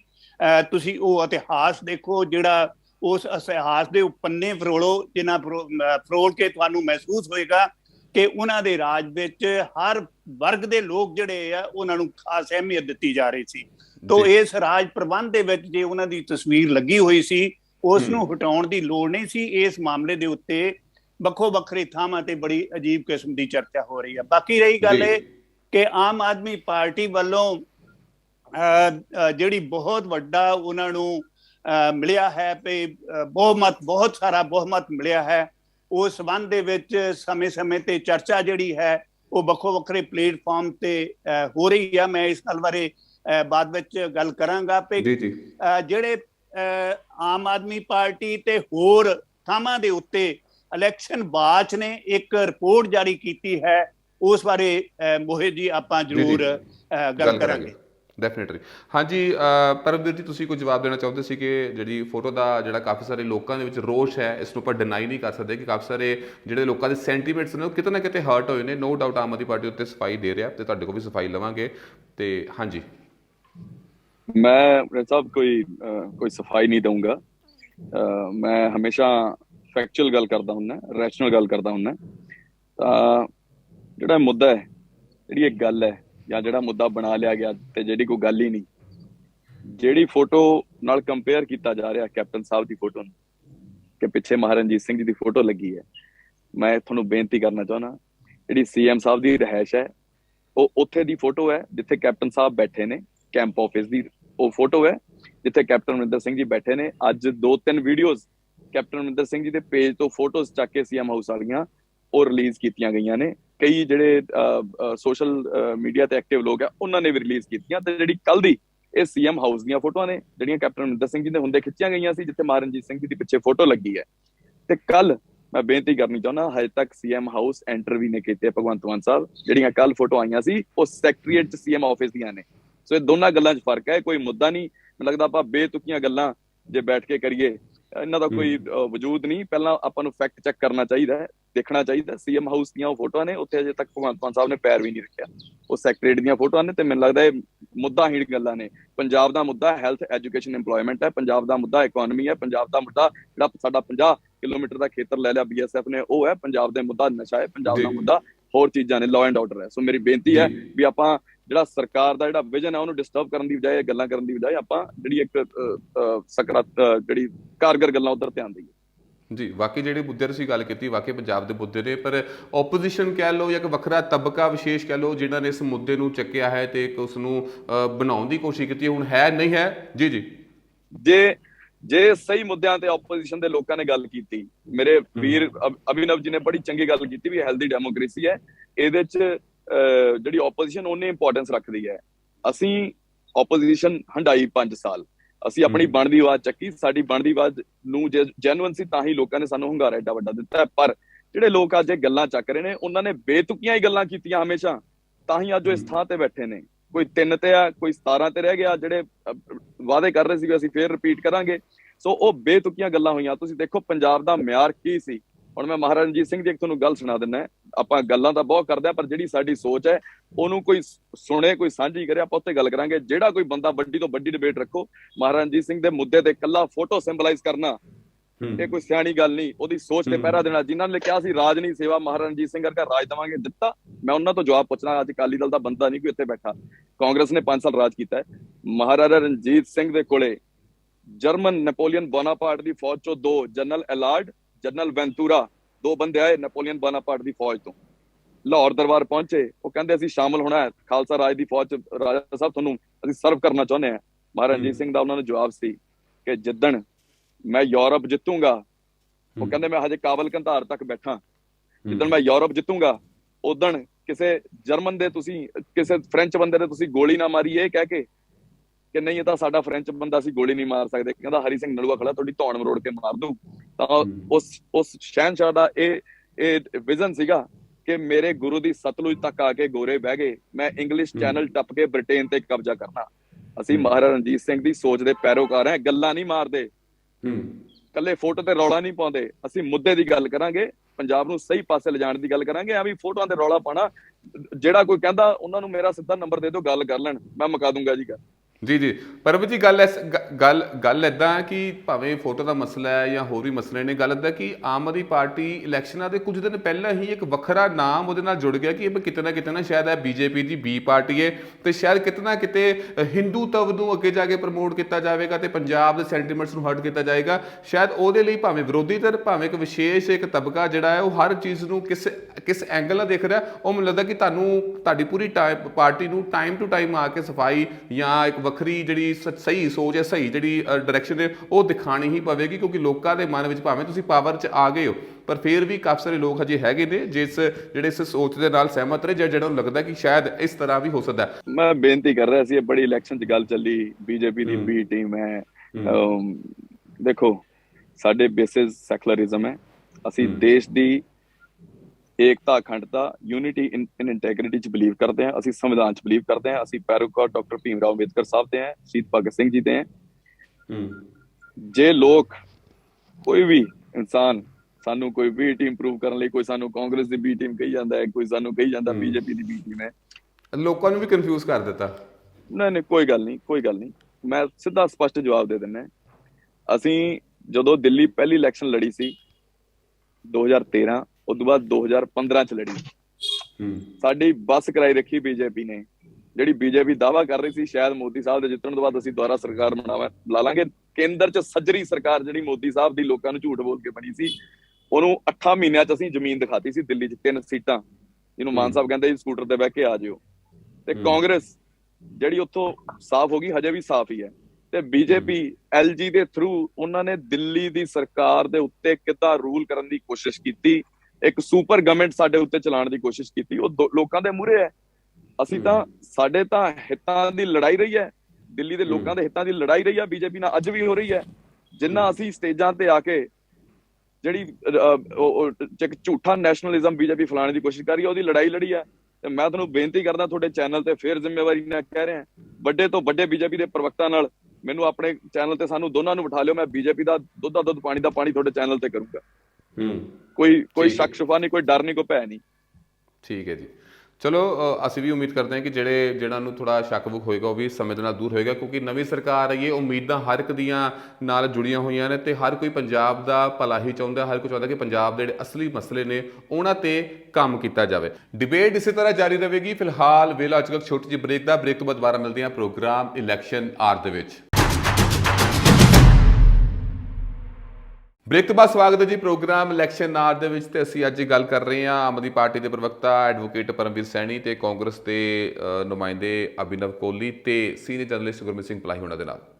ਜੀ ਅਭਿਨਵ ਜੀ, ਹੁਣ ਤੁਹਾਡੇ ਕੋਲ ਸਵਾਲ ਪੁੱਛਿਆ ਜਾਵੇਗਾ, ਕਿਉਂਕਿ ਤੁਹਾਡੀ ਪਾਰਟੀ ਦੇ ਹੁਣ ਰਿਜ਼ਲਟ ਆਉਣ ਤੋਂ ਬਾਅਦ ਕਾਫੀ ਸਾਰੀ ਗੱਲਾਂ ਹੁਣ ਖੁੱਲ੍ਹ ਕੇ ਸਾਹਮਣੇ ਆ ਰਹੀਆਂ ਨੇ। ਕਾਫੀ ਸਾਰੇ ਪ੍ਰਵਕਤਾ, ਕਾਫੀ ਸਾਰੇ ਜਿਹੜੇ ਹੁਣ ਮੌਜੂਦਾ ਜਿਹੜੇ MLA ਨੇ, ਚਲੋ 17 ਜਿਹੜੇ ਵੀ ਆਏ ਨੇ, ਉਹ ਹੁਣ ਭਾਵੇਂ ਹੁਣ ਚਲੋ ਸਾਬਕਾ ਮੁੱਖ ਮੰਤਰੀ ਚੰਨੀ ਸਾਹਿਬ ਬਾਰੇ ਬੋਲਣ, ਭਾਵੇਂ ਨਵਜੋਤ ਸਿੰਘ ਸਿੱਧੂ ਬਾਰੇ ਬੋਲਣ, ਭਾਵੇਂ ਹਰੀਸ਼ ਰਾਵਤ ਜੀ ਬਾਰੇ ਬੋਲਣ, ਕਾਫੀਆਂ ਬਾਰੇ ਹੁਣ ਗੱਲਾਂ ਹੋਣੀਆਂ ਤੇ ਸਾਫ਼ ਲੱਭ ਰਿਹਾ ਕਿ ਪੰਜਾਬ ਦੇ ਵਿੱਚ ਜਿਹੜੀ ਕਾਂਗਰਸ ਹੈ ਉਹ ਹੁਣ ਟੁੱਟ ਕੇ ਬਿਖਰ ਚੁੱਕੀ ਹੈ। ਤਾਂ ਕੀ ਹੁਣ ਬਿਖਰੀ ਹੋਈ ਕਾਂਗਰਸ ਦੁਬਾਰਾ ਇਕਜੁੱਟ ਹੋਣ ਦੀ ਕੋਸ਼ਿਸ਼ ਕਰੇਗੀ ਜਾਂ ਬਿਖਰੀ ਹੀ ਰਹੇਗੀ? ਅਭਿਨਵ ਜੀ।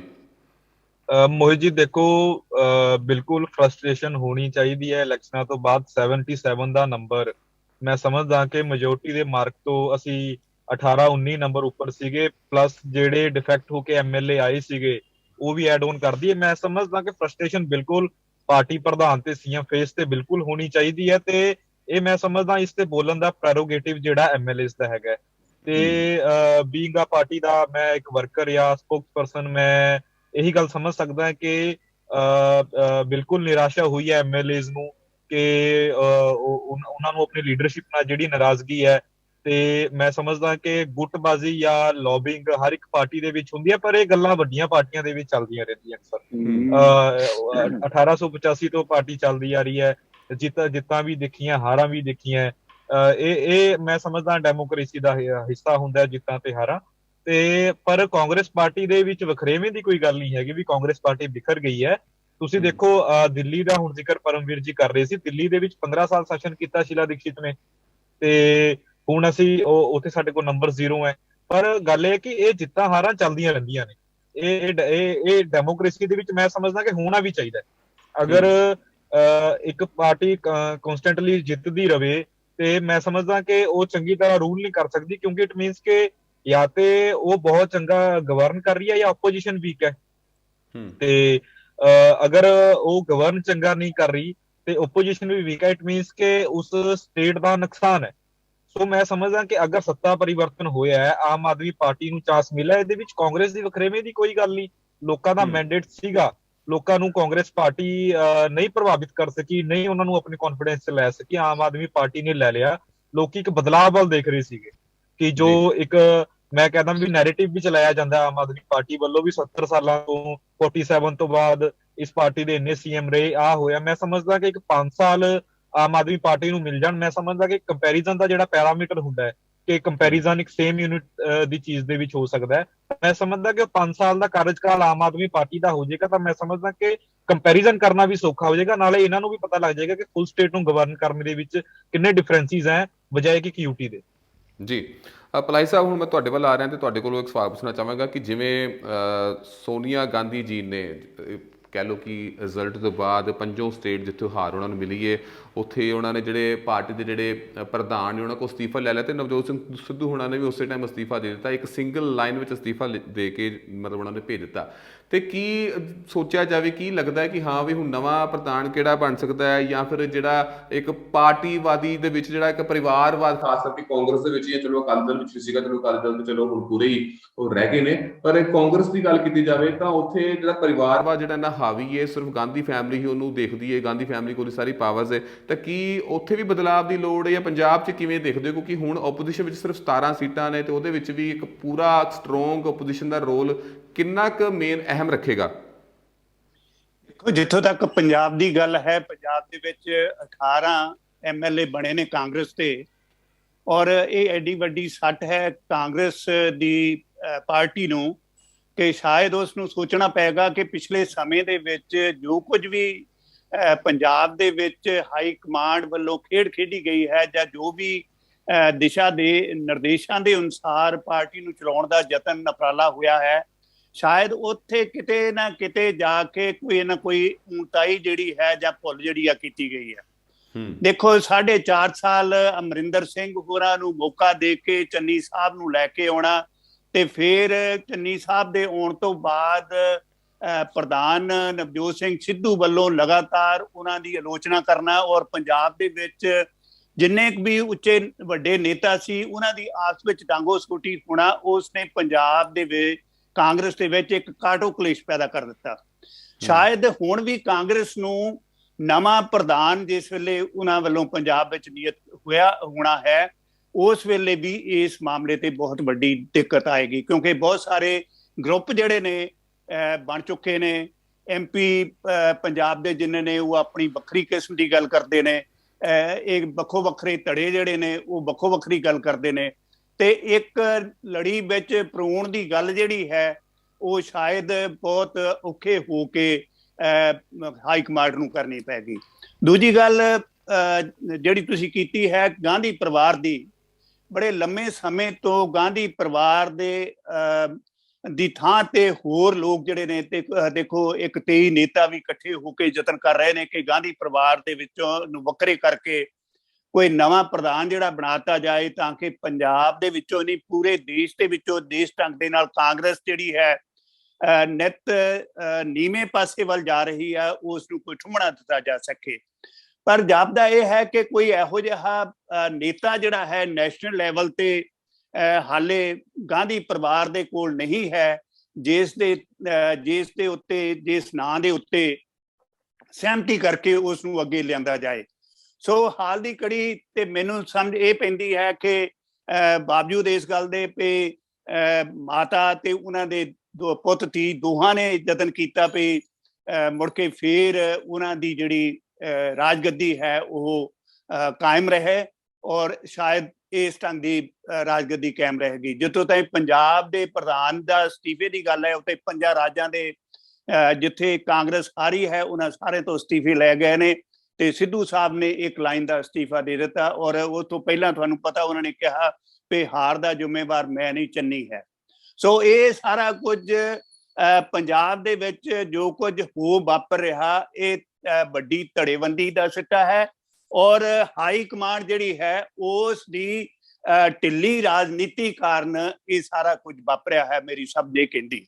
ਜੀ ਕੋਹਲੀ ਸਾਹਿਬ, ਜਿਹੜੀ ਗੱਲਾਂ ਭਲਾਈ ਸਾਹਿਬ ਨੇ ਕੀਤੀਆਂ ਪਰਿਵਾਰਵਾਦ ਨੂੰ ਲੈ ਕੇ, ਤੇ ਚਲੋ ਠੀਕ ਹੈ ਤੁਸੀਂ ਕਹਿ ਰਹੇ ਹੋ ਕਿ ਇਹ ਗੱਲਾਂ MLA ਲੈਵਲ ਦੀਆਂ, ਪਰ ਤੁਸੀਂ ਬੀਇੰਗ ਅ ਪਾਰਟੀ ਦੇ ਕਾਰਜਕਰਤਾ, ਕਿਉਂਕਿ ਤੁਸੀਂ ਵੀ ਕਾਫੀ ਲੰਬੇ ਸਮੇਂ ਤੋਂ ਜੁੜੇ ਹੋਏ ਹੋ, ਹਰ ਇੱਕ ਡਿਬੇਟ ਦੇ ਵਿੱਚ ਤੁਹਾਨੂੰ ਅਸੀਂ ਦੇਖਦੇ ਹਾਂ, ਵਧੀਆ ਬੋਲਦੇ ਹੋ, ਵਧੀਆ ਸੋਚ ਰੱਖਦੇ ਹੋ, ਪਰ ਯੂਥ ਦੀ ਜਿਹੜੀ ਨਵੀਂ ਸੋਚ ਆ, ਅਗਰ ਉਸਨੂੰ ਸਹੀ ਦਿਸ਼ਾ ਹੀ ਨਾ ਮਿਲੇ, ਅਗਰ ਉਹਨਾਂ ਨੂੰ ਉੱਪਰੋਂ ਸਹੀ ਕਮਾਂਡ ਹੀ ਨਾ ਮਿਲੇ, ਤੇ ਫਿਰ ਤੁਹਾਨੂੰ ਨਹੀਂ ਲੱਗਦਾ ਕਿ ਜਿਹੜਾ ਤੁਸੀਂ ਐਫਰਟਸ ਜਿਹੜੇ ਪੁੱਟ ਕਰਦੇ ਹੋ ਉਹ ਖਰਾਬ ਜਾ ਰਹੇ ਨੇ?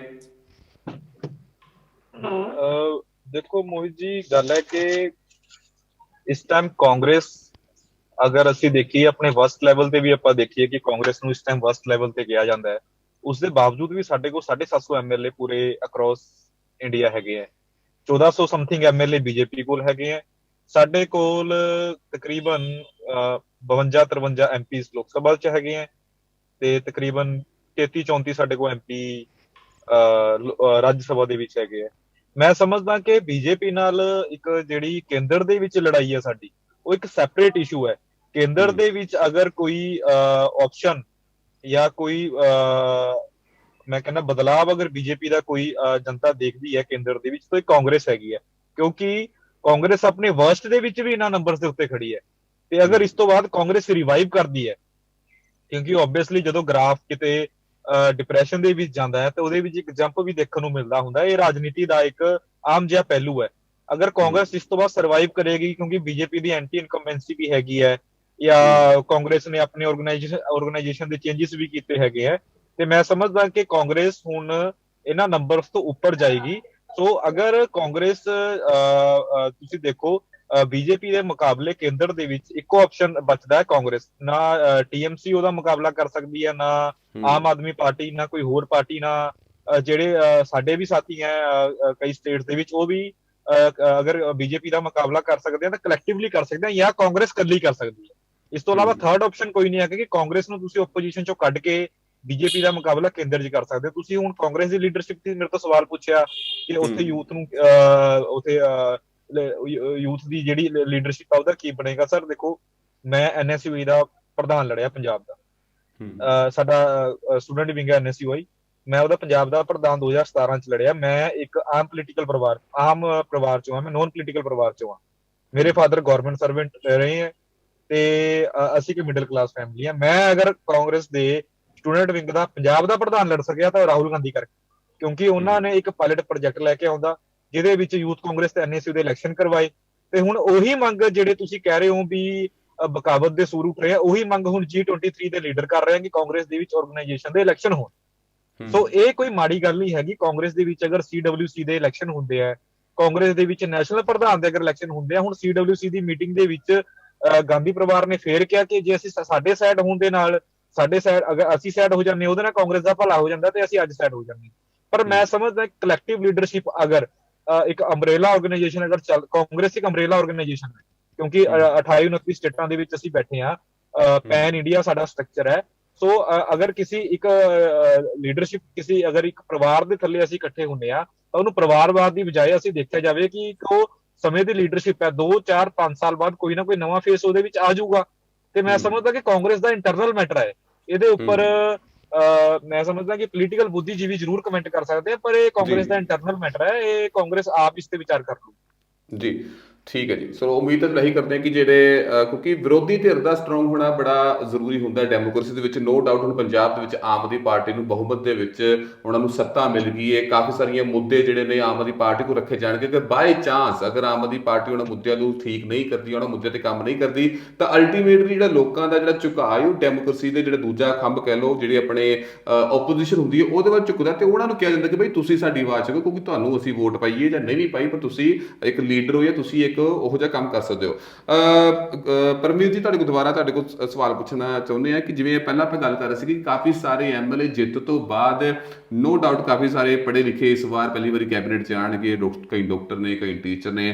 ਪਹਿਲੀ ਵਾਰੀ ਤਾਂ ਹੈ ਕਿ ਪੰਜਾਬ ਦੇ ਵਿੱਚ ਕਾਫੀ ਸੂਝਵਾਨ ਜਾਂ ਕਹਿ ਲਓ ਕਿ ਵਧੀਆ ਰੈਂਕ ਦੇ, ਵਧੀਆ ਡੈਜਿਗਨੇਸ਼ਨ ਦੇ ਜਿਹੜੇ ਲੋਕ ਨੇ ਉਹ ਆ ਰਹੇ ਨੇ। ਪਰ ਸੇਮ ਟਾਈਮ ਤੇ ਕਾਫੀ ਸਾਰੇ ਥਾਵਾਂ ਤੇ ਗੱਲ ਦੇਖੀ ਜਾ ਰਹੀ ਹੈ ਕਿ ਇੱਕ ਜਿਹੜੀ ਸ਼ਬਦਾਵਲੀ ਹੈ, ਜਿਹੜੀ ਭੈੜੀ ਮੰਦੀ ਜਿਹੜੀ ਸ਼ਬਦਾਵਲੀ ਹੈ ਉਹ ਵਰਤੀ ਜਾ ਰਹੀ ਹੈ ਪ੍ਰਸ਼ਾਸਨ ਦੇ ਨਾਲ, ਤੇ ਪ੍ਰਸ਼ਾਸਨ ਨੂੰ ਤਾਂ ਬਿਲਕੁਲ ਨਾਲ ਹੋ ਕੇ ਹੀ ਕੰਮ ਕਰਨਾ ਪਵੇਗਾ, ਕਿਉਂਕਿ ਗਰਾਊਂਡ ਦੇ ਵਿੱਚ ਜੇਕਰ ਕੰਮ ਕਰਨਾ ਤੇ MLA ਸਾਹਿਬ ਸਾਰੇ ਕੰਮ ਤਾਂ ਨਹੀਂ ਕਰਨਗੇ, ਉਹ ਕੰਮ ਤਾਂ ਅਗਲੇ ਜਿਹੜੇ ਸਰਕਾਰੀ ਅਦਾਰੇ ਨੇ ਉਹੀ ਕਰਨਗੇ।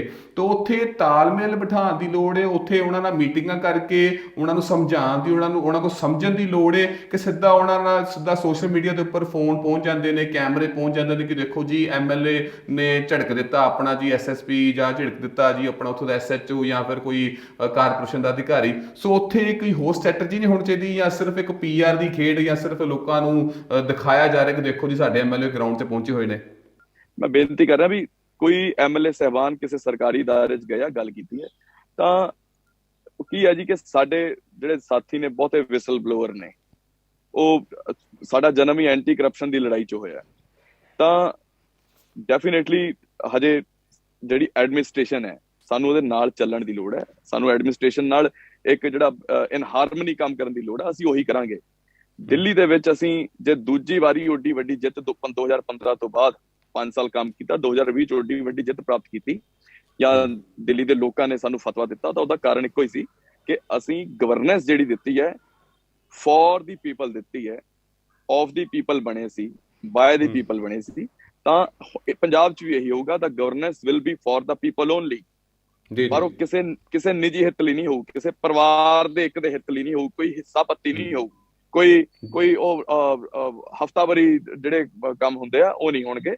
ਤਾਂ ਜਿੱਥੇ ਕੋਈ ਡਿਸਕ੍ਰਿਪੈਂਸੀ ਹੋਊਗੀ ਉਹਨੂੰ ਜ਼ਰੂਰ ਚੈੱਕ ਕੀਤਾ ਜਾਊਗਾ, ਲੋਕਾਂ ਦੇ ਮੂਹਰੇ ਲਿਆਂਦਾ ਜਾਊਗਾ। ਜੇ ਕਿਸੇ MLA ਸਾਹਿਬਾਨ ਨੇ ਇਹ ਕੋਈ ਗੱਲ ਕੀਤੀ ਹੈ ਨਾ, ਤਾਂ ਉਹ ਸਿਰਫ ਲੋਕਾਂ ਦੇ ਮੂਹਰੇ ਲਿਆਉਣ ਲਈ ਕੀਤੀ ਹੈ ਗੱਲ। ਮੈਂ ਤੁਹਾਨੂੰ ਲੁਧਿਆਣੇ ਸਿਵਲ ਹਸਪਤਾਲ ਦੀ ਐਗਜ਼ਾਮਪਲ ਦੇ ਦਿੰਦਾ ਜੀ। ਉੱਥੇ 8 ਵਾਟਰ ਕੂਲਰ ਲੱਗੇ ਹੋਏ ਨੇ, ਉੱਥੇ ਸਾਡੇ MLA ਸਾਹਿਬ ਗਏ, ਉੱਥੋਂ ਸ਼ਿਕਾਇਤ ਆ ਰਹੀ ਸੀ ਕਿ ਜੀ ਪਾਣੀ ਸਾਰੇ ਹਸਪਤਾਲ 'ਚ ਪੀਣ ਨੂੰ ਨਹੀਂ ਮਿਲਦਾ, ਜਿਹੜੀ 20 ਰੁਪਏ ਵਾਲੀ ਬੋਤਲ ਹੈ, ਇੱਕੋ ਕੰਟੀਨ ਹੈ, ਉਹ ਕੰਟੀਨ ਦਾ ਠੇਕੇਦਾਰ 30 ਰੁਪਏ ਦੀ ਉਹ 20 ਰੁਪਏ ਵਾਲੀ ਬਿਸਲੈਰੀ ਪਾਣੀ ਦੀ ਬੋਤਲ ਵੇਚਦਾ, ਤੇ ਆਮ ਲੋਕਾਂ ਨੂੰ ਜਿਹੜੇ ਉੱਥੇ 8 ਵਾਟਰ ਕੂਲਰ ਲਾਇਆ ਉਹ ਪਿੱਛੋਂ ਪਾਣੀ ਵੀ ਡਿਸਕਨੈਕਟ ਕੀਤਾ, ਉਹਨਾਂ ਦੀ ਬਿਜਲੀ ਦੀ ਤਾਰ ਹੀ ਵੱਢੀ ਪਈ ਹੈ।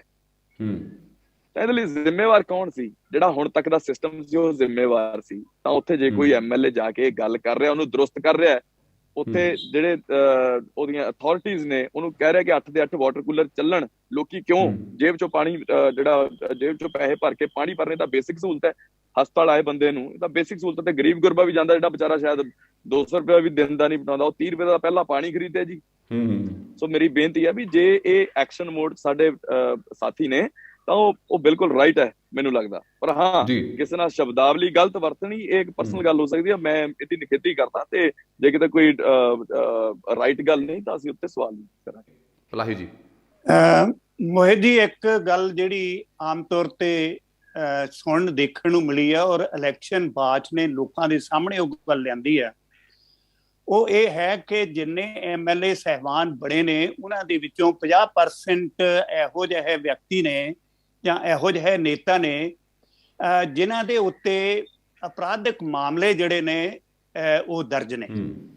ਤਾਂ ਮੇਰੇ ਮਨ ਵਿੱਚ ਇਹ ਗੱਲ ਆਉਂਦੀ ਹੈ ਵੀ ਜਿਸ ਵੇਲੇ ਅਸੀਂ ਸ਼ਹੀਦ ਭਗਤ ਸਿੰਘ ਦੀ ਇਨਕਲਾਬੀ ਸੋਚ ਦੇ ਪੈਰੋਕਾਰ ਬਣਨ ਦੀ ਗੱਲ ਕਰਦੇ ਹਾਂ ਤੇ ਨਾਲ ਦੀ ਨਾਲ ਅਸੀਂ ਦੂਜੀਆਂ ਪਾਰਟੀਆਂ ਦੇ ਵਿੱਚੋਂ ਬੰਦੇ ਲਿਆ ਕੇ ਪੱਟ ਕੇ ਆਪਣੇ ਕੈਂਡੀਡੇਟ ਬਣਾ ਕੇ ਉਹਨਾਂ ਨੂੰ ਲੋਕਾਂ ਸਾਹਮਣੇ ਲਿਆ ਕੇ ਜਿਤਾ ਕੇ ਲਿਆਉਂਦੇ ਆ, ਤੇ ਮੈਨੂੰ ਥੋੜਾ ਜਿਹਾ ਇਸ ਗੱਲ ਤੇ ਸ਼ੰਕਾ ਹੋ ਰਹੀ ਆ ਕਿ ਕੀ ਇਹ ਕੋਈ ਦੋਹਰੀ ਨੀਤੀ ਤਾਂ ਨਹੀਂ, ਕੀ ਇਹ ਸਿਰਫ ਤੇ ਸਿਰਫ ਪਾਵਰ ਕੈਪਚਰ ਕਰਨ ਦਾ ਇੱਕ ਸਾਧਨ ਮਾਤਰ ਤਾਂ ਨਹੀਂ? ਆਇਆ ਰਾਮ ਗਿਆ ਰਾਮ ਦੀ ਸਿਆਸਤ ਨੇ ਪੰਜਾਬ ਦੇ ਵਿੱਚ ਖਾਸ ਤੌਰ ਤੇ ਇਲੈਕਸ਼ਨ ਦੇ ਸਮੇਂ ਦੇ ਵਿੱਚ ਤੇ ਖਾਸ ਤੌਰ ਤੇ ਭਾਜਪਾ ਵਾਲਿਆਂ ਨੇ ਇਸ ਮਾਮਲੇ ਦੇ ਵਿੱਚ ਬੜੀ ਵੱਡੀ ਜਿਹੜੀ ਹੈ ਪਹਿਲ ਕਦਮੀ ਕੀਤੀ, ਪਰ ਆਪ ਵਾਲਿਆਂ ਨੇ ਵੀ ਵੱਖੋ ਵੱਖਰੇ ਥਾਵਾਂ ਦੇ ਉੱਤੇ ਦੂਜੀਆਂ ਪਾਰਟੀਆਂ ਦੇ ਨੁਮਾਇੰਦੇ ਲਿਆ ਕੇ ਆਪਣੇ ਕੈਂਡੀਡੇਟ ਬਣਾਏ ਨੇ, ਆਪਣੇ ਬੰਦਿਆਂ ਨੂੰ ਪਾਸੇ ਕਰ ਦਿੱਤਾ।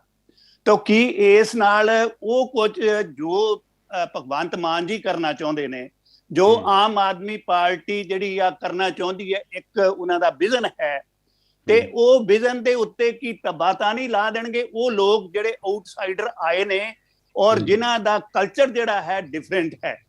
ਤਾਂ ਮੈਂ ਸਮਝਦਾ ਵੀ ਇਸ ਡਿਫਰੈਂਟ ਕਲਚਰ ਵਿੱਚੋਂ ਆਏ ਹੋਏ ਲੋਕਾਂ ਨੇ ਦੇ ਵਿੱਚੋਂ ਕੁਝ ਇੱਕ ਨੇ ਹਲਕਾ ਇੰਚਾਰਜ ਬਣ ਕੇ ਜਿਹੜੇ ਹਾਰ ਵੀ ਗਏ ਨੇ, ਉਹ ਵੀ ਹਸਪਤਾਲਾਂ ਵਿੱਚ ਸਕੂਲਾਂ ਵਿੱਚ ਜਾ ਕੇ ਇਸ ਕਿਸਮ ਦੀ ਗੱਲ ਜਿਹਦੇ ਬਾਰੇ ਤੁਸੀਂ ਜ਼ਿਕਰ ਕੀਤਾ ਉਹ ਕਰ ਰਹੇ ਨੇ।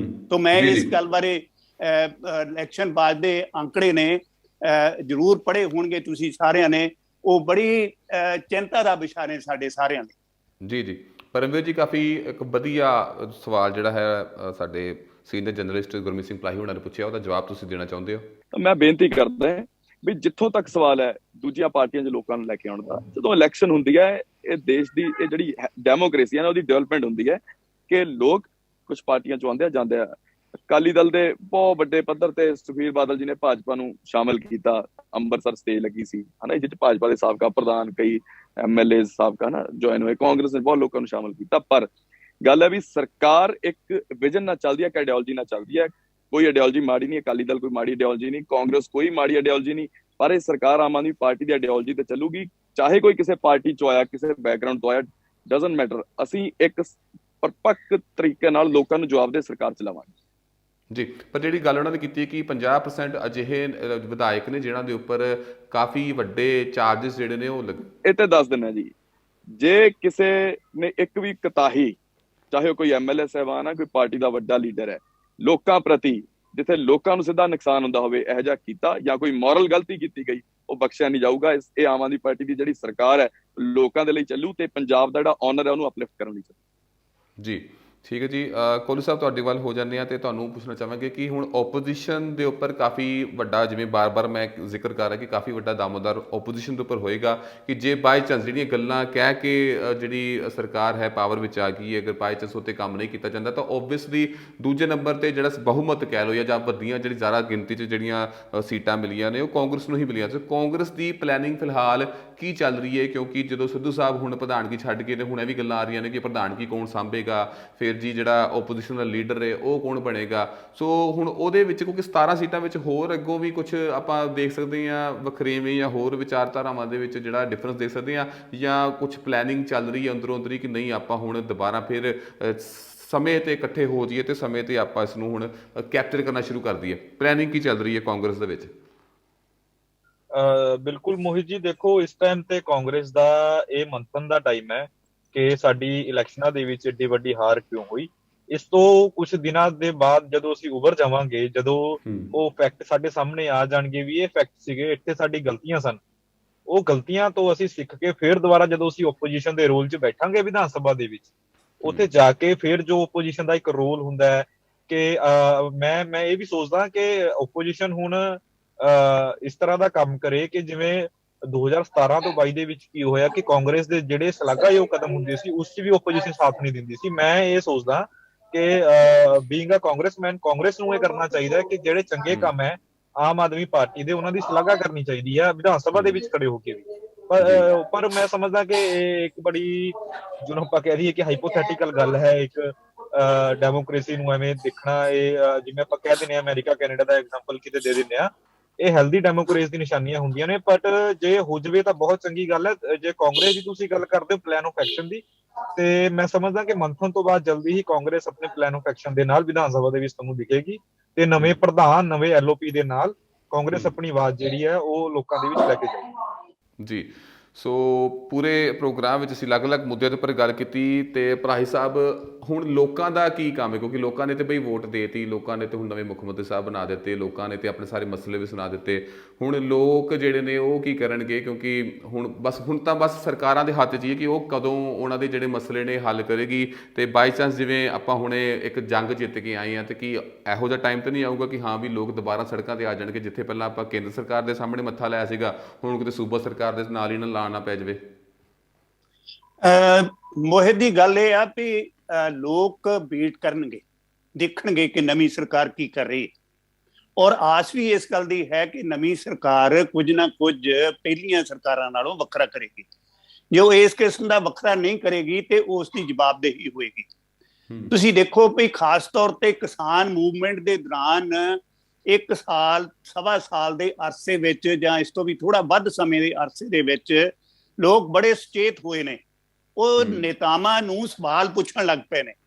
ਇਹੋ ਹੀ ਕਾਰਨ ਸੀ ਵੀ ਉਹਨਾਂ ਦੇ ਮਨਾਂ ਦੇ ਵਿੱਚ ਰੋਸ ਹੋਇਆ, ਵਿਦਰੋਹ ਹੋਇਆ, ਤੇ ਉਹਨਾਂ ਨੇ ਇੱਕ ਬਦਲਾਅ ਲੈ ਕੇ ਆਂਦਾ। ਇਹ ਇੱਕ ਬੜਾ ਵੱਡਾ ਫੈਕਟਰ ਸੀ, ਔਰ ਇਸ ਫੈਕਟਰ ਕਾਰਨ ਹੀ ਦੇਖੋ ਤੁਸੀਂ ਵੀ ਇਸ ਇਲੈਕਸ਼ਨ ਦੇ ਵਿੱਚ ਨਾ ਕਿਸੇ ਡੇਰੇ ਵਾਲਿਆਂ ਦੀ ਚੱਲੀ, ਨਾ ਕਿਸੇ ਜਾਤ ਪਾਤ ਦਾ ਵਾਲਿਆਂ ਦੀ ਚੱਲੀ, ਨਾ ਧਰਮ ਦਾ ਪੱਤਾ ਜਿਹੜਾ ਹੈ ਖੇਲਿਆ ਗਿਆ। ਤੋ ਇਹ ਸਾਰੇ ਦੇ ਵਿੱਚ ਤੁਸੀਂ ਇੱਕ ਬਦਲਾਅ ਦੇਖਿਆ, ਤੇ ਲੋਕਾਂ ਦੇ ਮਨ ਦੇ ਵਿੱਚ ਸਵਾਲ ਕਰਨ ਦੀ ਭਾਵਨਾ ਜਿਹੜੀ ਹੈ ਉਹ ਲਗਾਤਾਰ ਜਾਗੀ ਹੈ।